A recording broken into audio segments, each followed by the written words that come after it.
It is just a huge honor for me today to be podcast interviewing Joseph McGregor, who is a leading dental attorney based out of Dallas, Texas. He and his team handle a diverse array of dental transactions, including practice sales, practice startups, and employment agreements. Joseph is a 2007 graduate of BYU Law. He is the father of 5, enjoys reading, the outdoors, traveling, and photography. He is also a devoted sports fan, with his primary love being BYU Football, the Texas Rangers, and Huddersfield Town soccer. You did not mention the Dallas Cowboys. How did that game finish last night? They were with the Eagles, right? Yeah, I don't even know. I've fallen out of Dallas Cowboy fandom. I haven't replaced them. I just don't follow them as much anymore. When I was little, that was America's team, but I think you would have to say probably now it might be the Patriots, but somewhere between the Patriots and Dallas. That hurts. When growing up, our Sundays revolved around watching the Cowboys, but now it revolves around getting kids ready for school. So right on. Now I love your last name, Joseph McGregor, because I'm 100% Irish, and the fighter McGregor is he's so fun to watch. He's a little on the crazy side, but he is fun to watch. But I notice he spells it M-A-C, which is Scottish, and you spell your name MC, which is actually Irish. But actually, I did my whole family tree. Turns out, the United Kingdom, they call that Anglo-Saxon. Uh-huh. Do you know where those people came from? Some of them came from France.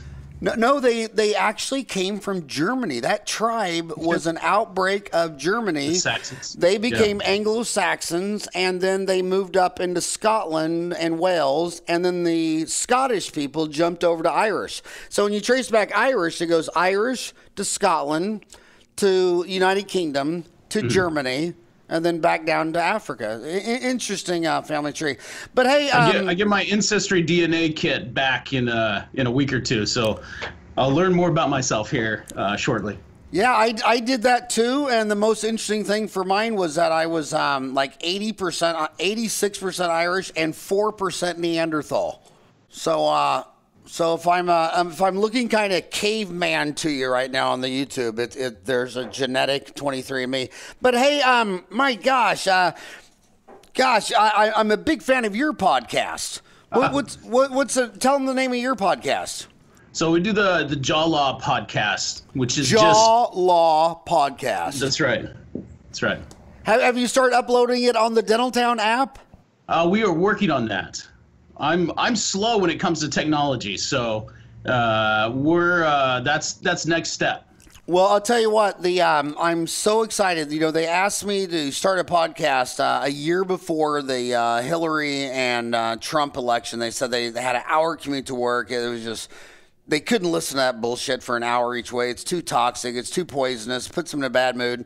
And now we added that podcast. Like, there's 60 people in dentistry uploading their podcast, and I don't even have the most downloads on the Dentaltown. I have like 500,000 on the Dentaltown app. Another guy has over 600,000 downloads.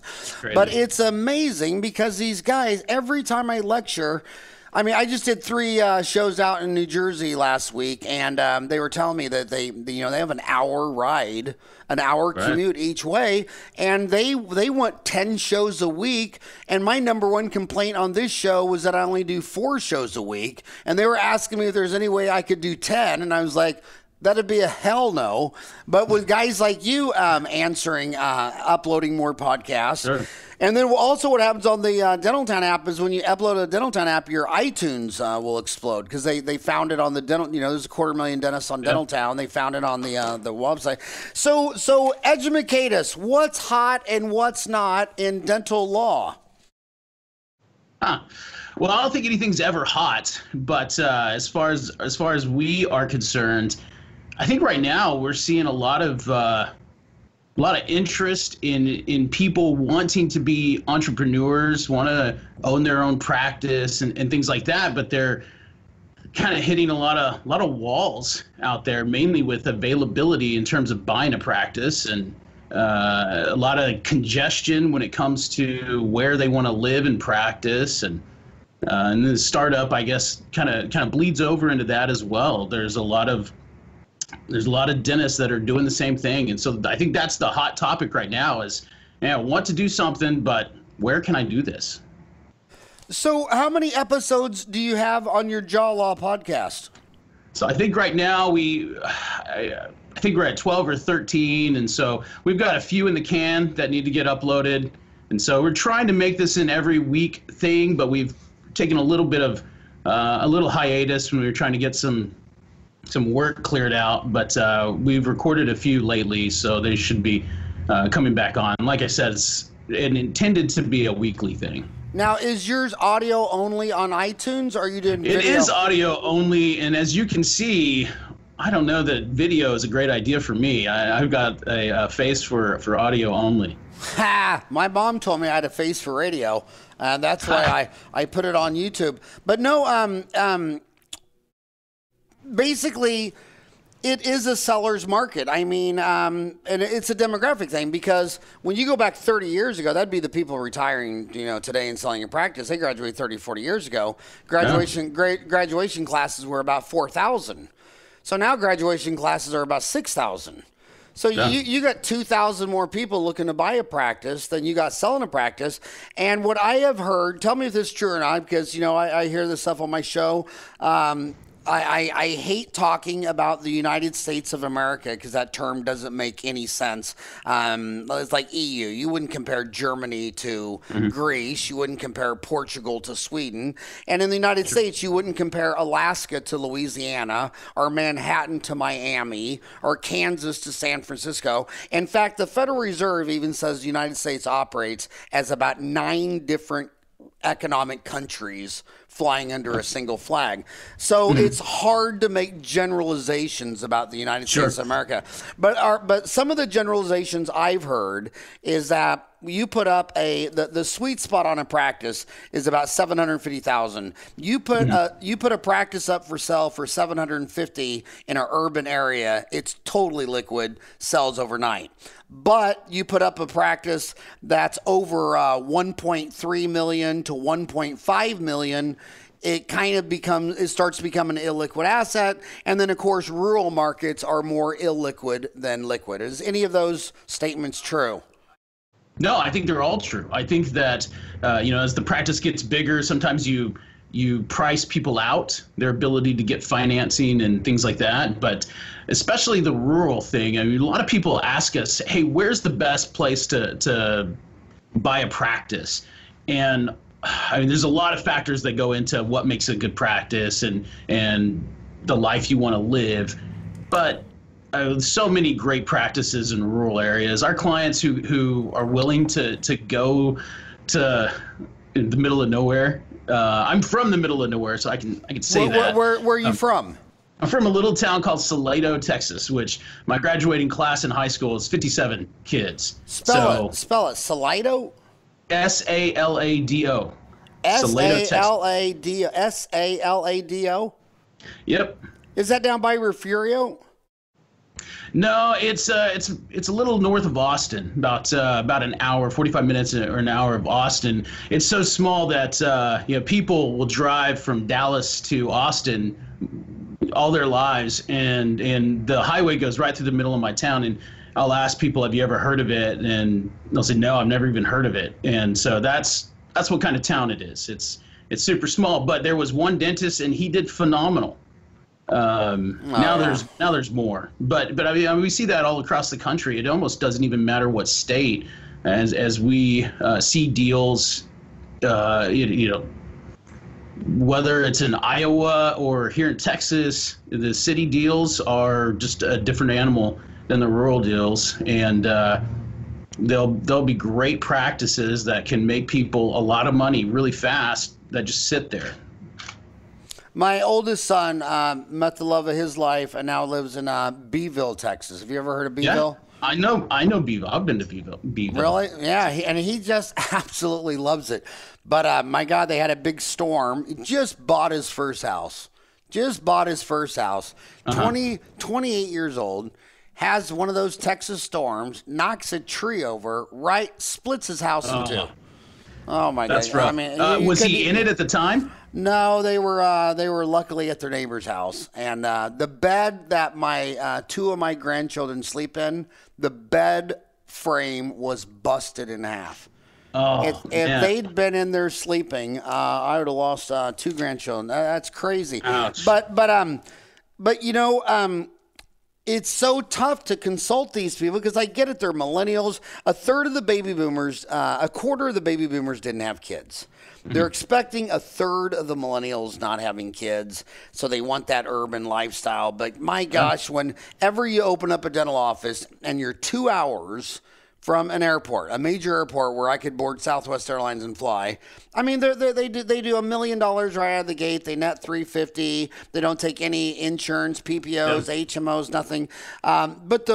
So what do you tell these young kids out of school when you tell them to go live in Salado, Texas, or Beeville, Texas? What percent of them will even listen to that demographic argument? 0%, pretty much. Yeah. I mean, that's what I see, and I'm sure that's not exactly accurate. Most of the times when I encounter somebody who's willing to live in that kind of community, they come to us already having made that decision. So I probably haven't swayed anyone to live in a small town. But here's you kids, you got to listen to me right now. Like you said, Salado was how far from Austin? It's probably about 45 minutes or an hour. Yeah, 45 minutes an hour. So what I see in Arizona is people will wake up in the suburbs, like Chandler and Glendale, where there's about a dentist for every 2,000, and they'll commute an hour into downtown Phoenix, and then by the time they get out of their car, there's a dentist for every 400 or 500 people. And if they would have got in their car and commuted out of town an hour, there's all these little towns that have 1,500 people, no dentists. The draw is going to be at least 2x of that town. So if the town's got 1,200, there's 2,400 people. There's no competition. There's no insurance. There's no Medicaid, Medicare, any of that stuff like that. They charge $1,000 for a crown. In Phoenix, you charge $1,000 for a crown, and then Delta kicks it down to $650. So 35% of your overhead is just the PPO fee schedule. Yet when you go rural, there's no PPO fee schedule. So that 35% is, and then since we're at the verge of driverless cars, I mean, I don't care if that small town is 2 hours away, because you're within a couple of years of just having the alarm go off, go crawl into a bed that's a box, plug into your iPhone where you're going, go back to bed for 2 hours, and wake up and you're in the middle of nowhere, and then you do 4 10-hour days. And then you go back to the urban town and party like a rock star Friday, Saturday, Sunday. They just don't get that. Right. No, and you know, those practices are easier and cheaper to run. You don't have competition, so you don't have to invest in marketing if you don't want to.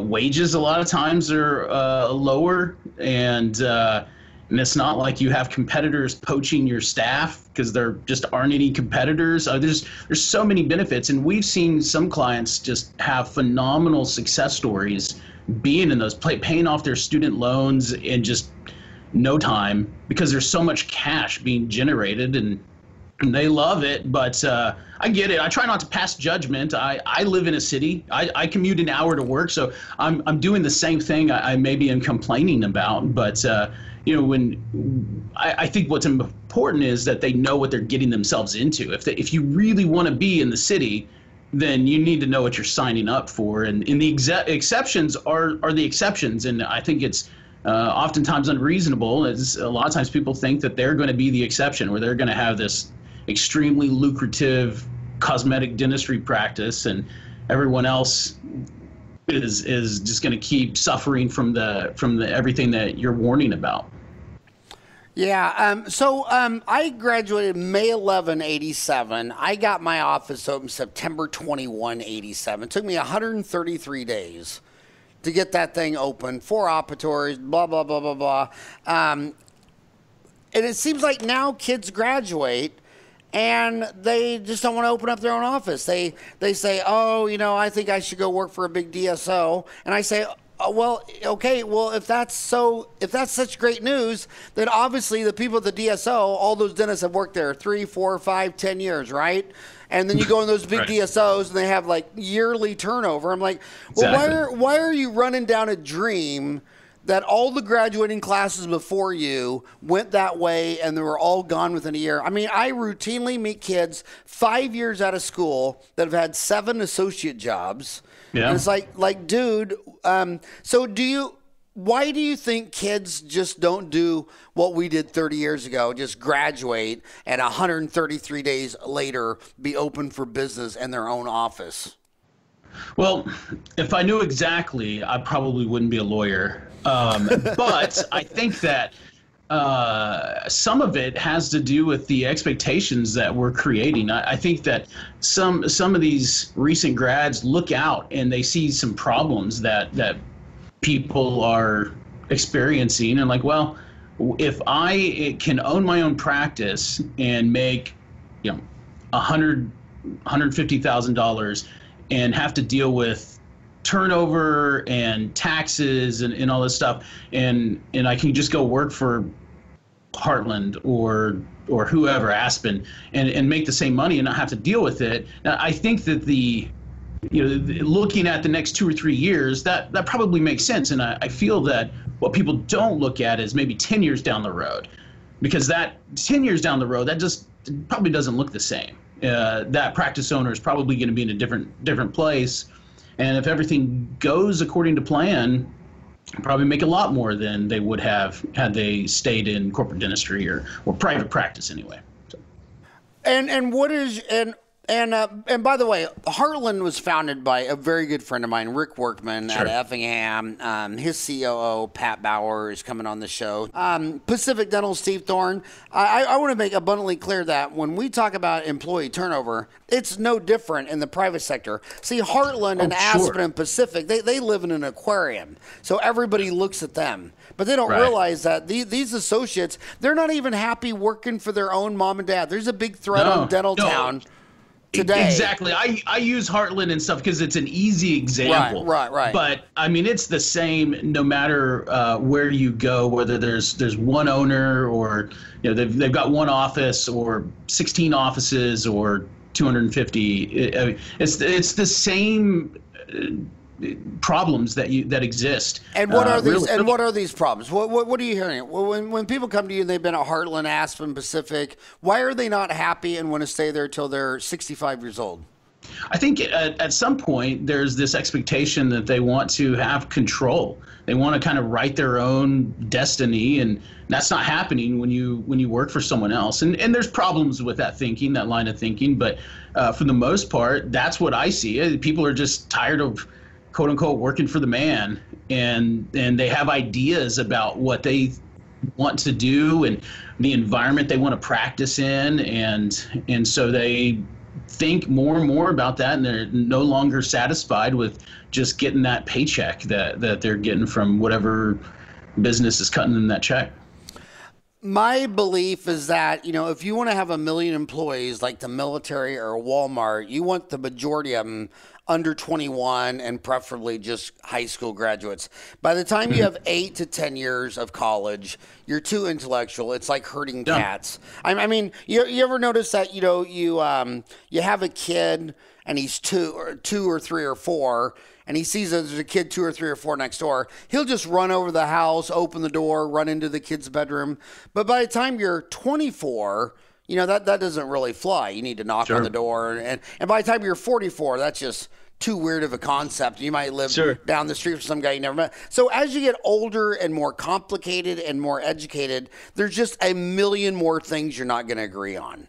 And like I say, there's a thread on Dental Town today, and I'm just laughing reading this because my dad had Sonic drive-ins, and I loved working for my dad. But my 5 sisters hated working for my dad, and if he did anything, said anything at work, they'd bring it home and be pouting or whatever. And to me, it was just business. But there's this big article. There's a big thread on Dental Town about this guy. He's really, really sad because it's not working out between him and his dad. And I'm just sitting there thinking, well, you don't want to blow up the relationship with your dad over a dental office. Just go on your own.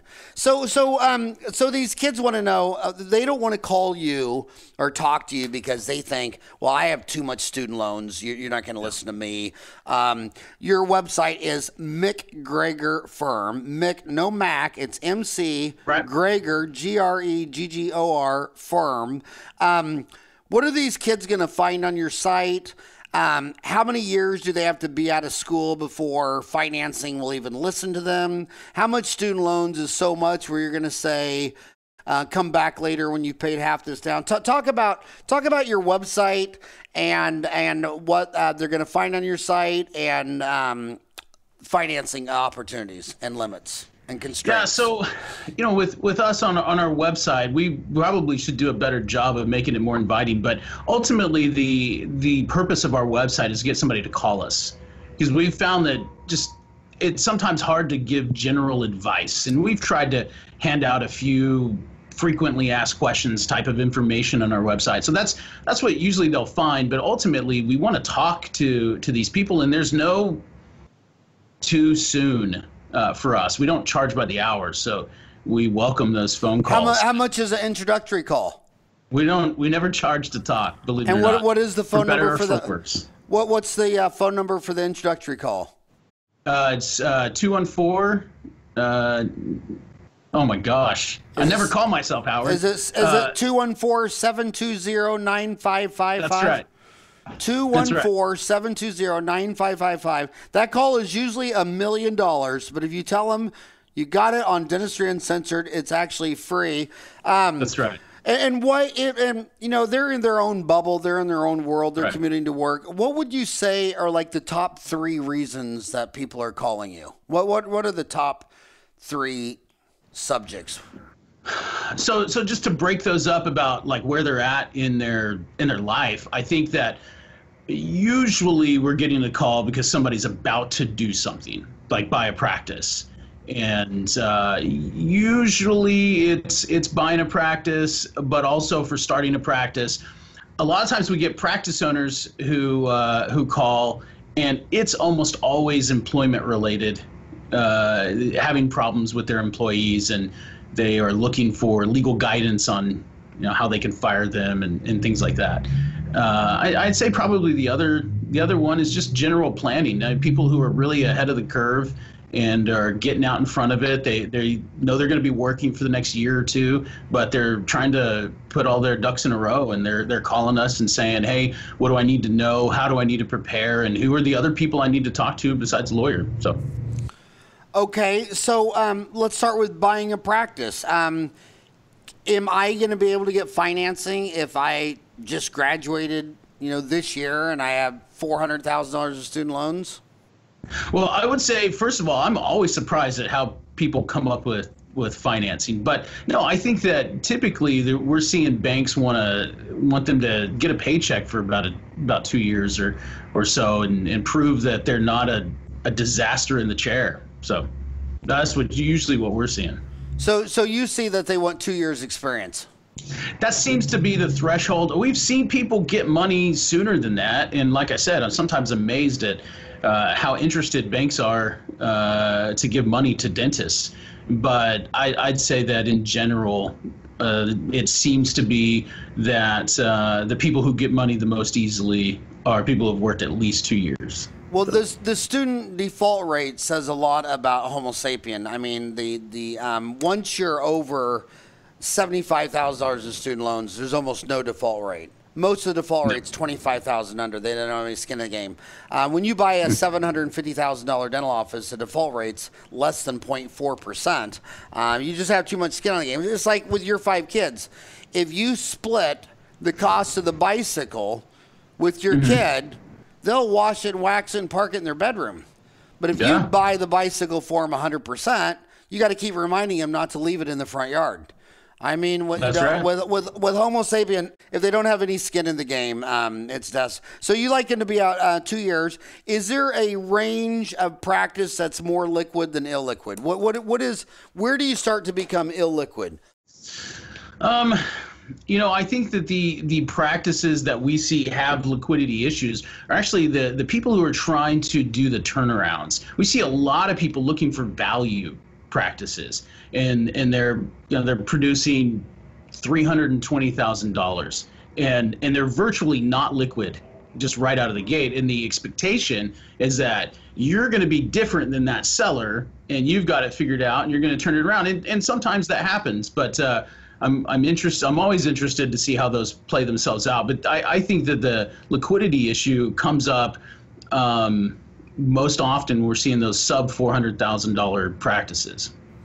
So you said the next number one reason people call is employment problems, and I've had the CEOs of the 20 largest DSOs on my show, and if you go back a decade, they used to like to buy a lot of existing practices, but now they've quit doing that because of the employment issues and the turnaround scenario. Their most common problem is they'll buy a dental office and the labor will be 35%, and they need to get it down to 25%. And if I say, hey, Joseph McGregor, gosh, we used to pay you $30 an hour, and we need to move that down to $22 an hour because Doc's been overpaying you. He's giving you a raise every time the Earth's gone around the sun, and we don't give raises on the solar system. We give them on productivity, and then the morale is so bad, then there's quitting and turnover, and now the DSOs are saying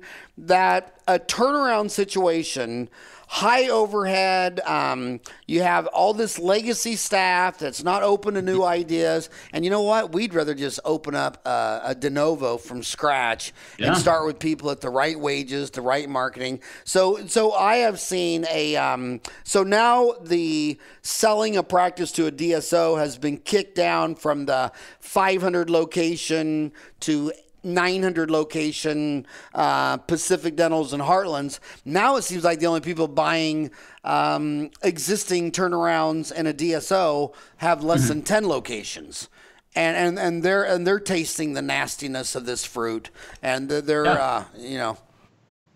But I mean, it's the same thing even when you buy one practice. Those are things that people need to be aware of when they're buying just some retiring dentist's office. Those are always going to be a problem. We frequently see overpaid and slightly undertrained staff, people who are not up to date with the latest trends in dentistry or latest equipment or procedures, the law. That's often not the best source of the most talented employees. And then if you try to do something about it, you have to be very delicate because you may just ruin this asset that you just purchased. So it's a tough problem to face, and you have to have skill. And I think sometimes we maybe underappreciate how much people skill is needed in these scenarios. Well, yeah, and I've called it for 30 years that the only thing you want is the people skills. I mean, that's all you want. If you can get along with your patients and your staff, and you know how to lead people and present treatment, all your dreams will come true.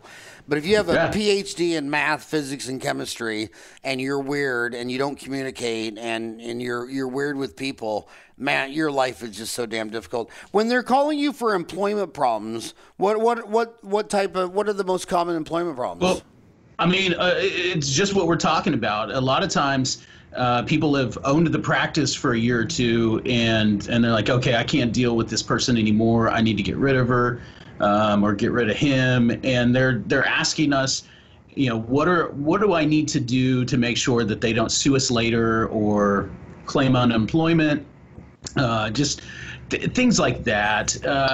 But we also see a lot of times they'll fire someone in an emotional fit, and that person probably has a better or oftentimes has a much better relationship with the patients than maybe the owner gave credit for, and all of a sudden a huge portion of their patients stop showing up, and they're like, well, why is this, and can they do that, and questions like that. So I think a lot of times what we're seeing we're seeing a lot of post-transition employment issues, and we also just see sometimes the criminal element too, where somebody has been dipping their hands into the cash drawer or some other thing like that. But we at this firm don't handle things like that, so we refer a lot of those out. We hang on long enough to get the very interesting story, and then hand them over to someone else. Well, the criminal I usually see, it's usually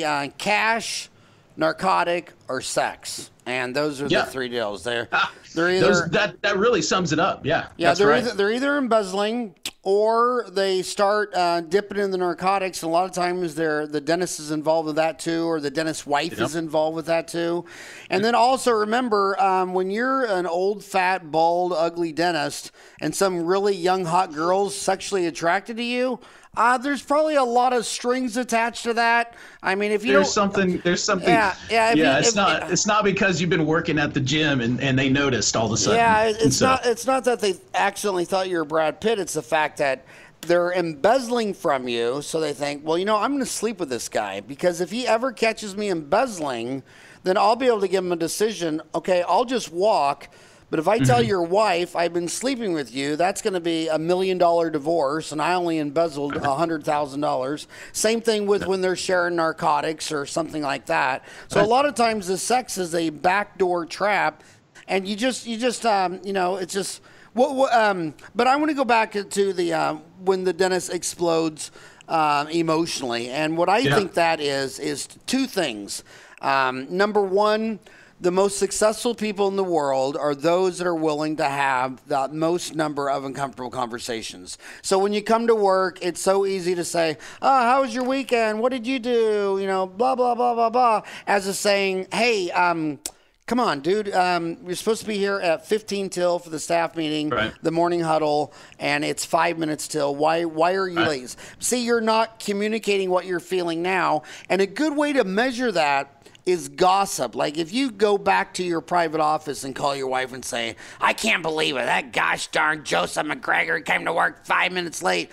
And your wife should say, "Hey, look, don't vent that to me because it's going to make you feel better and you'll secrete dopamine. You should hang up the phone right now and go back to Joseph McGregor and say, Joe, come on, buddy, what's the deal?"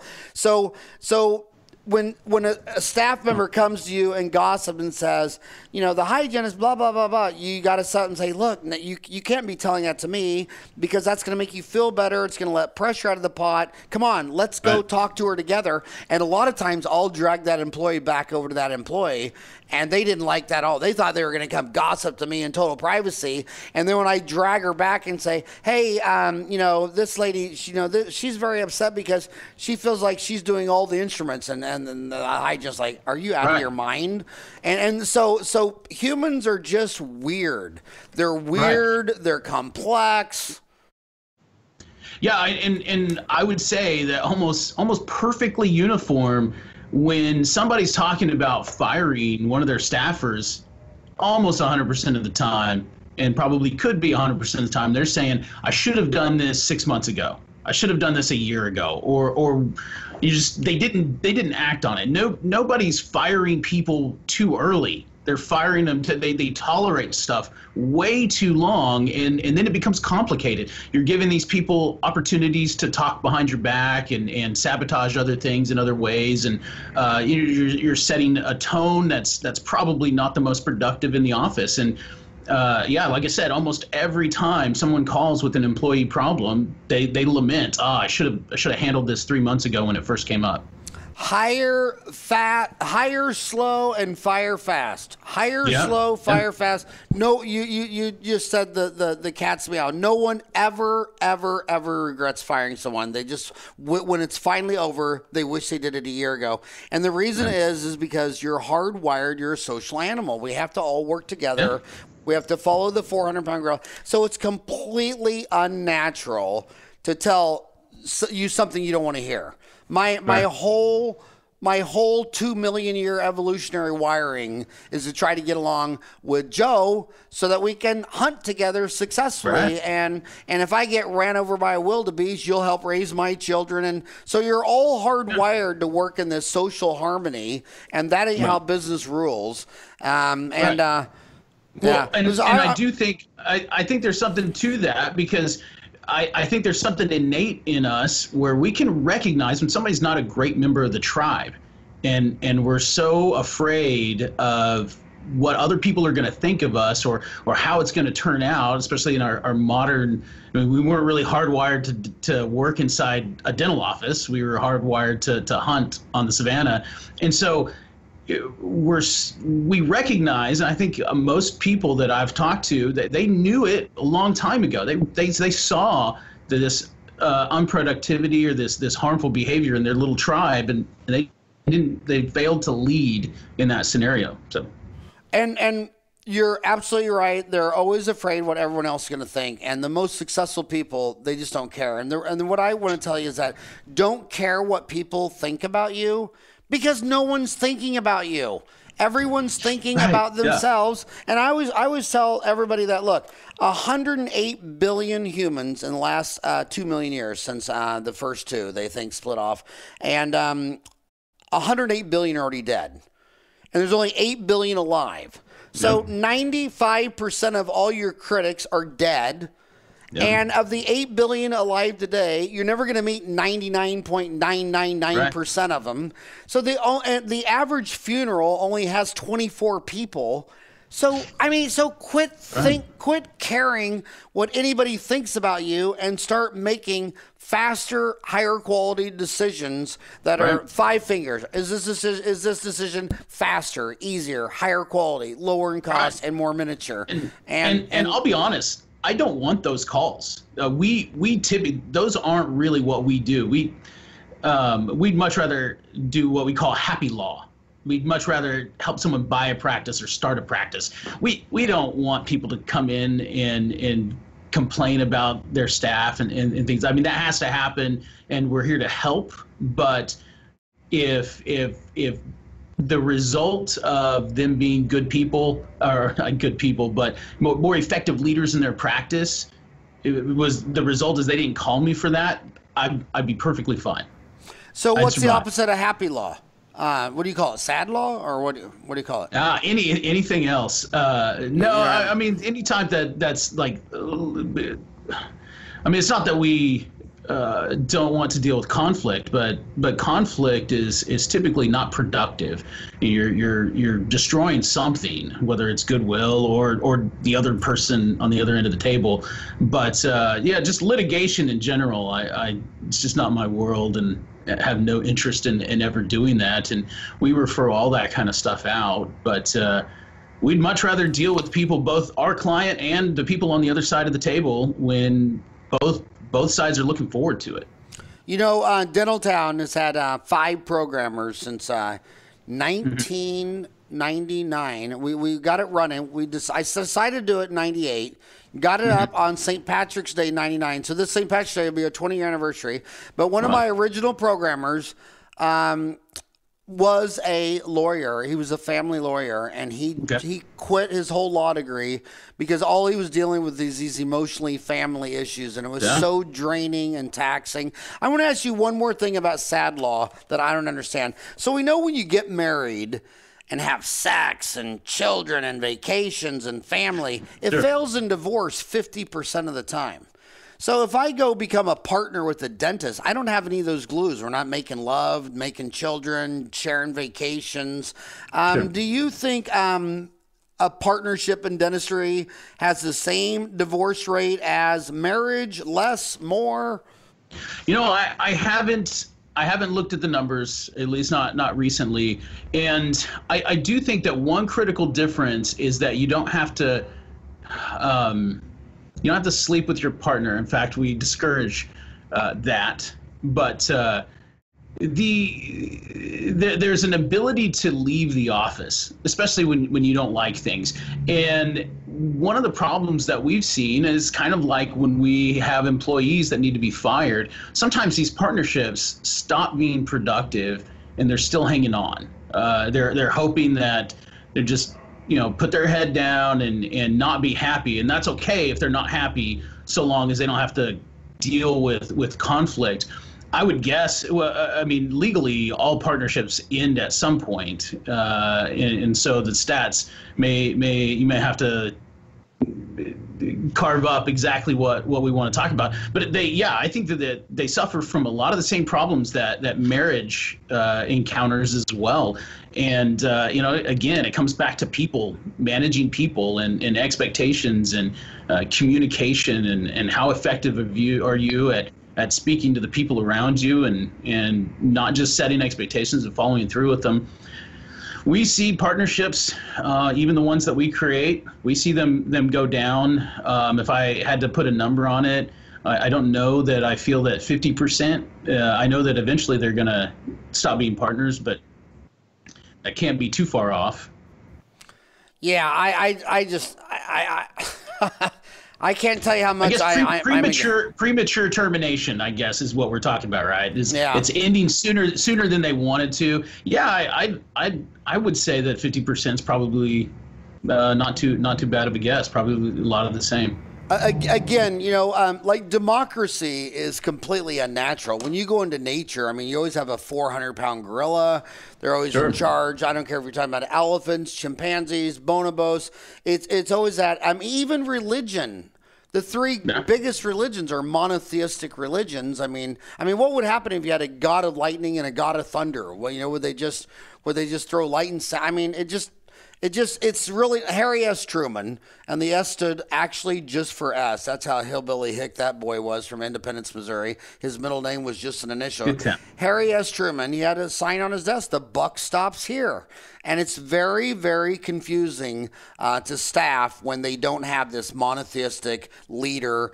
You see it when the wife is the office manager, or the husband's spouse the office manager, where the dentist will say, "We're going left," and then they run up to the office manager and the wife says, "No, we're going right." Or there's two partners and one says, "Yeah, let's get a CAD cam," and the other one says, "No, let's use our lab and go into Invisalign." And it's so much more. The staff is so much happier when the buck stops here. And I always tell people, if you're a dentist and your wife or spouse or husband is the office manager, you got to have an org chart. The staff has to know where the buck stops. Maybe you're the dentist and you just want to do dentistry, and maybe your husband's the office manager and wants to run the staff and the show and whatever. I don't care what you do, get an org chart. And if you do have a partnership, I don't care if Joseph and Joe and Howard are 50-50 partners. That's very confusing to a dental assistant. She wants to know who's my boss, and she doesn't want to hear, "Well, it's Joe and Howard." No, it's Joe or Howard. Otherwise decisions aren't made. Everything's confusing, and when you're trying to lead your staff, the whole time you're telling them which way to go, they're thinking, "Well, maybe I should go have lunch with Joe at Subway, and maybe I'll get him to go the other way." So get a clear org chart. I agree. So and just really quickly, that husband-wife dynamic in the office, that's one of the more challenging dynamics that we have to encounter. Whether it's a transition or a partnership, it's fun. It can be super productive. Say that again. You're saying the spouse involved in the dental with the dentist it makes it very challenging. It can make it very challenging. And I think for exactly the reason that you state, people there's not as much clarity when a spouse is involved.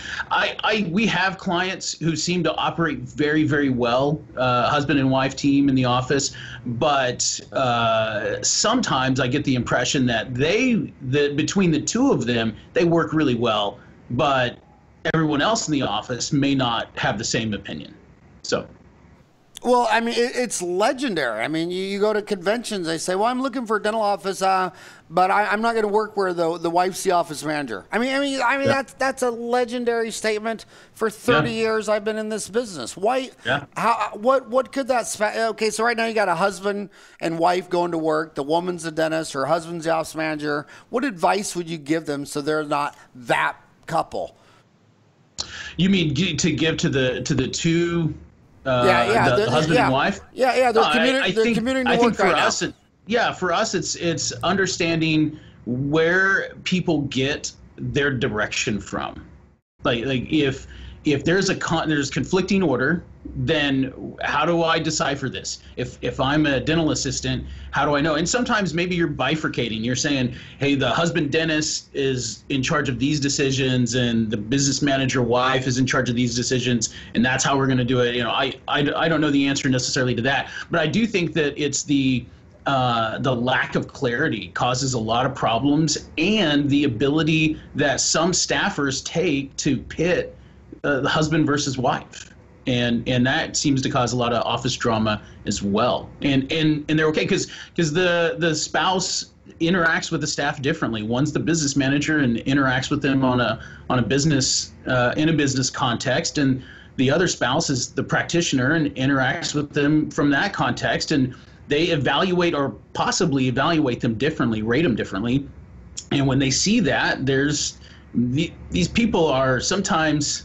The staff is probably smarter than we give them credit for, and they understand those dynamics, and they know how to protect their job by cuddling up to, sometimes literally cuddling up, cozying up to one or the other. So, and it causes a lot of problems. Yeah, and so think of it this: there's wet hands, dry hands. Wet hands, clinical, is your hand in someone's mouth. Maybe that's dental driven, and if it's a dry hands issue, it's the spouse. But again, it just comes down to a simple org chart.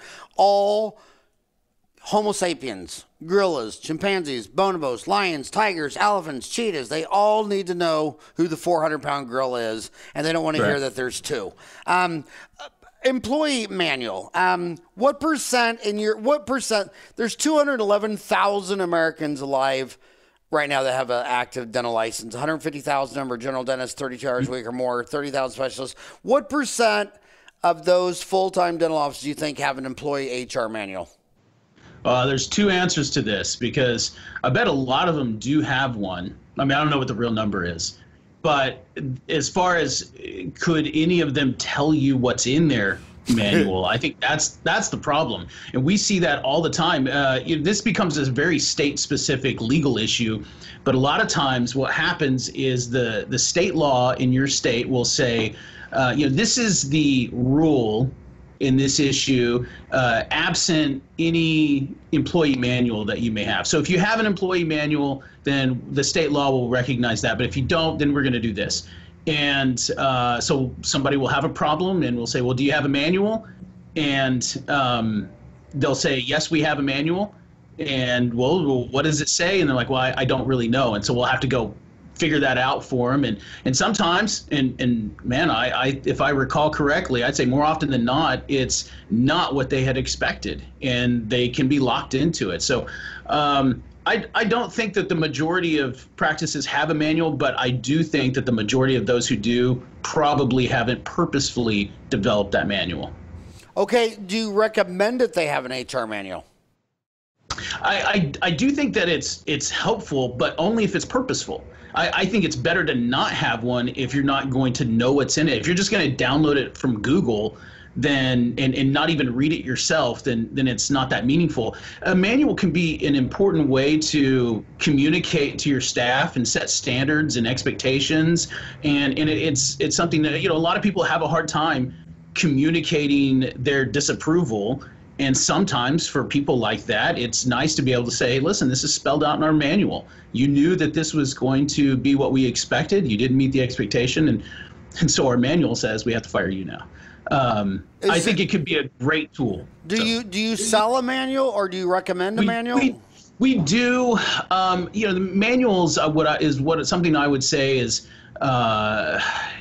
there are a lot of great providers of manuals. And again, so long as the client, we try not to sell too hard. We do that service, but again, we hold their hand and we try to help the client understand this isn't us telling you how to run your practice. This is the interpretation of how you want to create an environment, and of course there are legal parameters that you have to exist. That happens a lot. Sometimes they'll say, I want to do this. And we're like, well, the law says you cannot do that. So, but how much of that is homogenous federal law, where we're all in America under the same laws, versus state law, like Arizona's a right to work state, Sure. Versus say California. So when you're dealing with clients, do you deal with clients from all 50 states or? So yes, but it depends. So a manual is not something we would do in all 50 states. We are pretty selective. At the end of the day, we want to help, and sometimes helping is not helping if you're not an expert at what you're trying to do. So California, we would never do a manual in California. That is a world unto itself. And but to answer the legal question, there are federal rules that apply, and those are going to be consistent across the country. But a lot of our clients are going to, a lot of the rules that are federal in nature don't apply, and it's going to be more state specific. And we only handle those states that we feel we can do it better than anybody else. So. You know, I've been in Phoenix for 30 years, and I mean, I can't tell you how much of all the small business we get out here is just because they couldn't take California anymore. The legislation. Same here in Texas, in Dallas. We have a lot of transplants, and I mean, I haven't counted. Half of them probably are from California. Yeah, I mean, it's just crazy. And then let's switch to the dentist issue. The dentist listening to this right now, podcasters tend to be under 30. I think, there's not very many people in their 50s and 60s listening to this. I know Howard Glazer does, and Ross Nash, and some of you guys are always teasing me that they're old and listen to these things. But most of them are all millennials, 90% of the emails. And by ahead, shoot me an email, howard@dentaltown.com. Tell me what you think of the show, where you're from, what you want to hear more of, howard@dentaltown.com. But what they want to hear about is restricted covenants. And so if I go work, talk, Reese, what do these kids need to know about restricted covenants? And I also want to tell you one other thing they always hear. They always hear, hey, look, dude, we're Heartland. We got 800 offices. We don't, this is our contract. Take it or leave it. We don't negotiate. They hear that from all the big boys. Is that a poker game and not true? Because on the other hand, I always see how they spend so much money in trying to recruit dentists. So which one is it? I mean, if you're spending all this money trying to recruit a dentist, then where do you get this hardball poker hand that, hey, here's my employment contract, take it or leave it? Which one is it? Which one is it? It doesn't make sense. Starting on that one, I do think that there's some truth that, someone like Heartland or PDS, they're going to invest quite a lot of money in constructing a contract, and I'm sure they have meetings about, hey, we can never do this or never do that. But for the most part, it's, and this isn't me saying this is feedback from clients. It's hard to recruit the right dentist. There's a lot of effort that goes into making sure there's a good fit between you as the candidate and those patients. And when you have found the right person, my experience has been that most companies, and especially just private practice in general, are probably more open-minded to contract changes than people think. And in fact, I mean, we get that call a year later after they've been working a year, and they're trying to get out of the contract, and there's some horrible thing in their contract, and like, how enforceable is this? And we're like, why did you sign that in the first place? And we're more delicate than that. But we asked them what, and they're like, well, I just wanted a job. I had student loans that are starting to come due. And I just needed to start working. And we're talking about a few days of sitting down, understanding what's in your contract, exploring with them. Now that they've identified you as a good fit, they're just going to be way more open-minded than you realize. So that's probably my experience. Even big contracts, big companies, are more open to change than people think. I think people are surprised a lot of times. We do once in a while get a contract where they said, no, good thoughts, way to help your client there, but we're not going to do anything. But I'd say 1 out of 200 is like that. Yeah, I mean, what have you heard as the highest finder fee for finding a dentist? I don't know that I'm in tune enough with that, but I know that I've seen like 15,000, 25,000. I mean, they spend a lot of money identifying the right person. Oh my God! Oh yeah, a $5,000 finder's fee to get a dentist at these DSOs is nothing. I mean, it's an entire industry. Just go to LinkedIn. I mean, I think every third person on LinkedIn under dentistry is a recruitment person trying but anyway, this is the one thing I want to say. I know a lot of people try to be nice. I'm Dentistry Uncensored. I'm not here to be your friend. I'm here to tell you what you need to hear. Sure. And whether you like me or not, that's not the issue. But my God, one of the biggest problems I have with my homies is that when they graduate as a dentist, they think they know everything. And they'll go sign a 10-year office lease, and they didn't even show it to a lawyer. I mean, are you dumb or are you an egomaniac? And I'll show you one where there was this dentist, only had 2,000 square foot. Turns out the whole roof flooded, leaked, whatever. His lease, he was responsible for the whole roof. And since there were vacancies on both sides, he would have to fix the whole roof of this 15,000 square foot shopping center with the flat roof. And anyway, at the end of the day, he lost. He lost his location, and he had to do a BK. And I'm like, well, who read that lease? Oh, well. Right.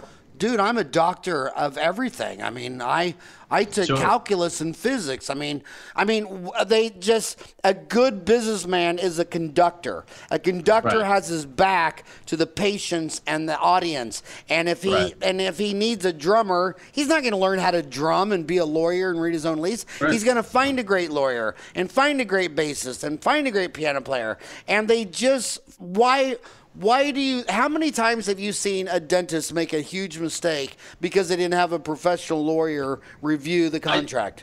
How many times have you seen that? I mean, that happens. Oh man, it happens a lot. Is it weekly? Is it weekly? I'd say at least once a week we get somebody calling because we hear that they lament. They said, "Oh man, I should have had a lawyer look at this." Oh, you think? Yeah. Unfortunately, it's. I mean, we see sometimes it's catastrophic, but at least it's pretty rare. A lot of times it's in the employment context. You know, I would make 2 points. I'm a lawyer, and I, as far as law goes, I only do dental law, which means if I'm gonna do a will, I'm not gonna do my own will. If I am gonna buy real estate, well, I can do that. But I mean, just there is so much in law. Just being a lawyer doesn't qualify me to do anything in law. It just means I can do what I do. And so it's so much more if you don't even have that background, don't try to be your own lawyer.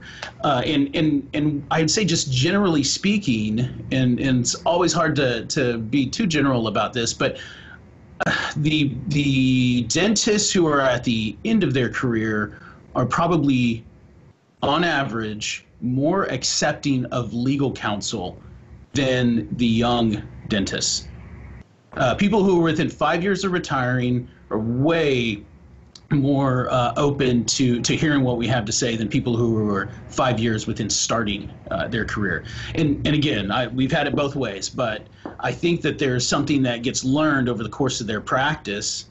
These guys on the out end that tell them, hey, you know, I'm going to stay in my lane and I'm going to get somebody else, just like the conductor thing. I'm going to get an expert to deal in this, and sometimes it takes people 30 years to learn that lesson, and hopefully they don't have one of those catastrophic events that teaches them that lesson for them. What are the biggest issues confronting first-time practice owners that you're dealing with? I think that the biggest issues that we see is probably the mismatch between expectation and reality.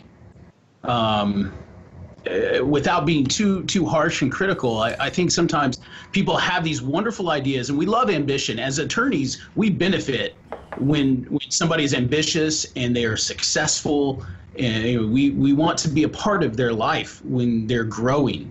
But I think that one of the issues is that nobody is giving them hard truth and reality, and you know that's what one of the things you do and one of the things we do, and we have to tell clients a lot of times, like, listen, I want you to be successful. I'm not telling you these things because I'm a horrible person. I might be a horrible person, but that's not why I'm telling you these things. That's that mismatch. There's an expectation that somehow they're different, and we see a lot of concept congestion. We go back to talking about where people open up their practice. Everybody wants to live in the city, and they think that they're going to do something a little different than the next person, and that's what we have to really to coax out of them, and try to understand where they're, because sometimes our clients do have it figured out and we're impressed and we're blown away. Hey, that's a great idea. That's not something we've seen, and it's pretty rare that we see something for the first time. But I think the biggest problem with first time practice owners or people just getting into the concept of starting their practice is understanding that they're probably not the first to think of whatever idea they just thought of. So I don't want to get too personal with you, but I'm going to get really personal with you and punch you right in the gut. When you married your wife, did you have a prenuptial agreement? I didn't. See? I didn't. So these dentists, they come back and they're going back to work with mom, so they don't have any contract. Mom made her think that, you someday this will all be yours.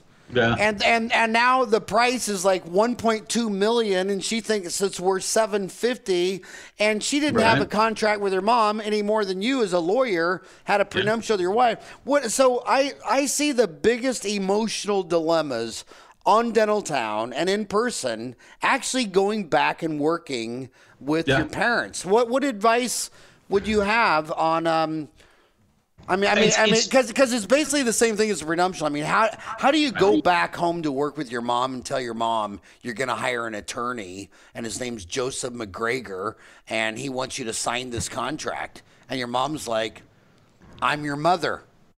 Right. So, I mean, there's a few things going on there. First of all, absolutely right. One of the most awkward scenarios that we encounter are when somebody did go work for their parent and were made all kinds of promises. Oh, I've built this up for the last 30 years so that you can come in and take it. And that sounds wonderful. And if that comes to pass, awesome, great. But when you start talking about transition and how much the parent was expecting out of that practice and how long, I mean, one of the issues that we see is the parent not being able to let go of the practice. And like, okay, well, I'm going to let you buy my practice, but I'm still going to work here for the next decade, and I'm going to still be the manager. So we see all kinds of problems. But what we tell people is, hey, let's talk. Let's have a conversation, especially with the other side or with their advisors. And we have this tool bag of unfortunate experiences, things that we've seen. So it's not hypothetical. It's real drama that we've seen play out where people ruin family relationships. They have hated their parents, held their nose as they sign deals. I have a client who hasn't talked to his father-in-law in a few years because of the way that the father-in-law wanted to manage this transition, and it fell apart, and he went and he bought the son-in-law went and bought his own practice. I mean, things like that happen all the time, and we just think it's so much worth having a nice awkward conversation right at the front and say, hey, this is where it can go. If that's what you want, let's just admit it right now. And of course nobody wants that. And so let's start talking about where these problem points are, and we start going through it. And I think that one of the problems that we see are, again, mismatch of expectations. And it's nice to have, especially as an attorney who just does this, it's nice to have other professionals involved because they can kind of reinforce this idea. Yeah, mom, you're expecting too much out of your practice. Or son, you're expecting to pay too little, or whatever the case may be. It's just having that awkward conversation is worth it. Dude, I know 20 people who right now today haven't talked to their dad in over a decade about something that went down. In fact, one of the most awkward situations I was at last year, I was at a party at a dentist's house, and he had this party, and the son and the dad were invited, two different mechanisms, and they hadn't talked one time in 10 years. And all of a sudden, there they all are. It was so awkward. And I thought to myself, I mean, I got 4 boys. I mean, I would cry for a million days if one of my boys didn't talk to me for 10 years. And to think it was over some stupid family business. I mean, I get it if, I murdered his girlfriend or something. But come on, over business? So, and again, I'll say it a million times, the most successful people in the world are those willing to have the highest number of uncomfortable conversations. Right. And you're hardwired to be your buddy. By the way, talk about your dental practice launch camp. And I was hoping one day I'd get an online CE course out of you. That'd be an awesome one. I wish you'd put an online CE course up. Do you know we put up over we got 444 courses now on Dental Town, and they're each an hour long, and we're coming up on 1 million views. These millennials love to sit on their iPad on their patio and just watch an hour at a time, as opposed to signing up for some all-day seminar where you got to commit your whole Friday and all that stuff. But But anyway, tell them about that course. We want to do that, although it is unfortunately like an all day. It's not an all day seminar. It's a half-day thing. But what we try to do, first of all, we limit the number of people who can come, and we try to band together people who are in roughly the same situation, and we just go through, and it's one huge question and answer session. And not exactly, but then if effectively what's happening is we're having people just, hey, you've got a morning with an attorney. What questions do you have? I mean, it's kind of like how you and I are engaging, and they'll ask questions, and we answer them. And a lot of times we try to wheel in, maybe a banker or a CPA or financial planner or a consultant, and also answer those same questions so that they can start to predict. It's for people who are with about a year or two out from making that decision, whether they're going to start a practice or purchase one. They're going to have a lot of the same questions. And then the rest of the day, we give them a one-on-one where if they were too embarrassed to ask a question in front of the group or whatever, we give them that. But that's what we try to. We do about every other month. So, final question, because I know you're a lawyer and you're probably going to send me a bill for this damn hour. So my final question is when. A lot of times when a dentist decides he's going to sell his office, he decides, well, you know what, I'm gonna retire at 65. Now he's 65. He says, okay, I'm going to list my practice for sale.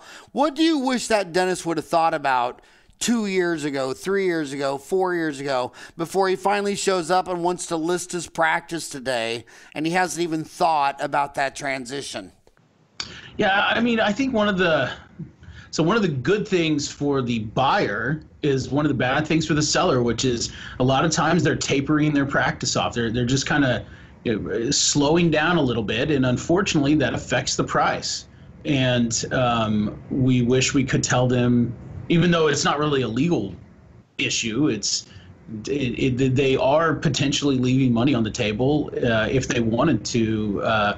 There's ways to keep up those numbers and the efficiency of the office. So not just the revenues, but also the the profitability of the practice, and make sure that there's a healthy EBITDA as well there, and just make sure that they, at the very least, I think a lot of people invest a lot in their time and want to get away. A lot of times they're in a financial position where they can go on nice vacations and shut the practice down for times at periods of time, and that might be counterproductive to the price, which if you know that going in, then so be it. That's okay if that's your decision. But if you didn't know that and now you regret it, that's painful to watch. And so I think that's usually the thing we want to do. From a legal perspective, there's some odds and ends that we try to inventory right at the beginning of the process, make sure they're paid up and there's no tax liens or weird stuff hanging out there. Partnership was properly closed down that they used to be a part of, whatever. But no, I think as far as what I see in the eyes of my clients and them having regrets, it's, oh, really? That is how they value a practice. Well, that is too bad to know that now. So how do my homies email you? What's your preferred email? Yeah, it's J McGregor, and again, that's JMCGREGOR at McGregorFirm.com. See, I like your other email. Your other email is easier. Joe at Jaw Law Podcast. That is true. You should do that Jay McGregor thing. You should just make that Joe or Joe Mama at McGregorFirm.com or Joe at Joe Law Podcast. By the way, I called you. You did not call me. Love your Jaw Law Podcast. And by the way, I just want to say that listening to his Jaw Law Podcast does constitute legal advice and is a substitute for a lawyer. Am I reading that right? Yes, that's verbatim how we have it inside. Hey, I want to tell you, seriously, big fan of yours. Thanks for all that you do for dentistry. Thanks for helping my homies out so much. Too kind. And thank you for giving me and my homies an hour of your time today. I appreciate it. Thanks so much, Howard. All right. Likewise. All right. I hope you have a rocking hot day. Hey, thanks so much, Howard. I appreciate it.